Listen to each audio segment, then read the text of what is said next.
Brother దగ్గర దగ్గర washrooms ఉంటాయి డెవలప్డ్ ప్లేసెస్లో. ప్రైజ్లార్డ్ బ్రదర్ అని, నా ప్రైజ్లార్డ్ సిస్టర్ బాగున్నారా అని అన్న. ఎవరా ఆమె నాకు తెలియదు, ఈశ్వరులకు తెలియని వాళ్ళు చేస్తుంటారు కదా. బ్రదర్ ఇప్పుడు నేను వచ్చిన ఫ్లైట్లో మీరు వచ్చారు కదా అని. షాక్ నాకైతే. మనల్ని ఇంత అబ్జర్వ్ చేసేవాళ్ళు ఉంటారా అనుకున్నాను. నాకు మాత్రం ఎవరు కనిపించలేదు.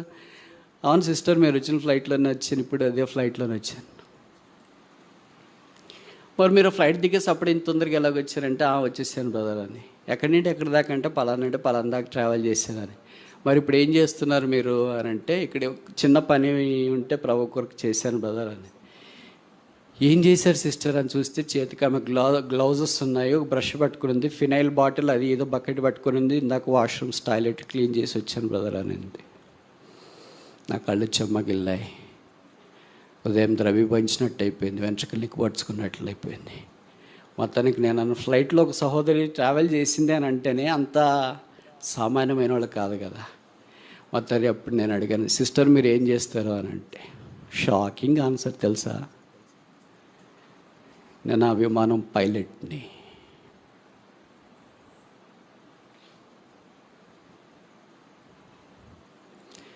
ఇలాంటి కొన్ని మేము పరిసరికి వెళ్ళినప్పుడు వింటుంటే మాకు గుండెలు పగిలిపోతుంటాయి. What is this God?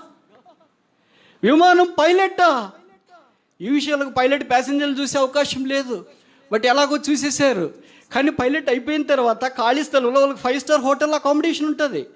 5 star హోటల్లో అక్కడ ఉండొచ్చు, తిరిగి మళ్ళీ ఫ్లైట్ ఉద్యోగం దాకా. కానీ she came all the way to the prayer house. Airport నుండి నేరుగా ప్రార్థన మందిరంకి వచ్చింది. ట్యాక్సీలో శుభ్రం చేసింది, పట్టుకొని నిలబడింది. ఇప్పుడు నేను అనుకున్న, sister I do not deserve to preach. మిమ్మల్ని చూసిన తర్వాత నాకు అనిపించింది ఏంటంటే, నేను బోధించడానికి యోగ్యుని కాదు. Please you can start preaching. ఇప్పుడు మీరు బోధించవచ్చు. ఏం మాట్లాడాలా? మన చిన్న టీచర్ ఉద్యోగాలు, ఇంజనీరింగ్ ఉద్యోగాలు, డాక్టర్ ఉద్యోగాలు, చిన్న చిన్న ఉద్యోగాలు చేసుకుంటూనే మనకి ఏమీ చేత కాదే. గాలిలో తిరిగే వాళ్ళు చీపురు పట్టుకుంటున్నారు, ఫినైల్ బాటిల్ పట్టుకుంటున్నారు, బస్సులు పట్టుకుంటున్నారు, తిరుగుతున్నారు. తెలిసి ఎక్కడో అనుకోవద్దు, నా కళ్ళకి తారసపడ్డ వాళ్ళు. దేవుడు అలాంటి వాళ్ళకి అన్యాయం చేస్తాడని మీరు అనుకుంటారా? కీడు చేస్తాడని మీరు అనుకుంటారా? ఆశీర్వదించుకోవడం మానుకుంటారని మీరు అనుకుంటారా? ఇంకా తర్వాత ఎంత ఇంటర్నేషనల్ ఫ్లైట్ పైలట్ అయిపోతారు, ఇంకేమైపోతారు? I cannot gas. నేను ఊహించుకోలేను. యేసుక్రీస్తు అందరికీ పక్షపాతిక.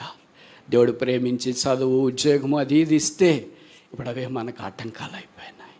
మన చదువు చీపురు పట్టుకునేయదు, మన ఉద్యోగాలు ఫినైల్ బాటిల్ పట్టుకునేయదు, మనకున్న జ్ఞానము, సీనియారిటీ, ఇవన్నీ స్పిరిచువాలిటీ ఏమి పట్టుకోవటానికి ఇష్టపడవు ఒక్క బైబిల్ తప్ప.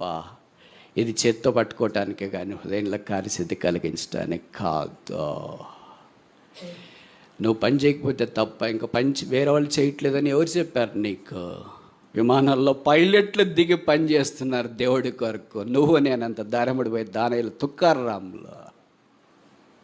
కరుణా సంపన్నుడైన దేవుడు పాపులమైన మనల్ని రక్తం ద్వారా కొని పట్టి చెరపట్టి ఆ ద్రాక్ష తోటలో కూలివారిగా మనంలో ఉంచినారు.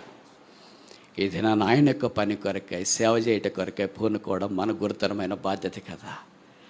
శరీరము అను దేవాలయం. ఆ దేవాలయంలో నేను ఎంత సేవిస్తున్నాను, ఆ దేవాలయానికి అంత క్షేమం కలుగుతుంది.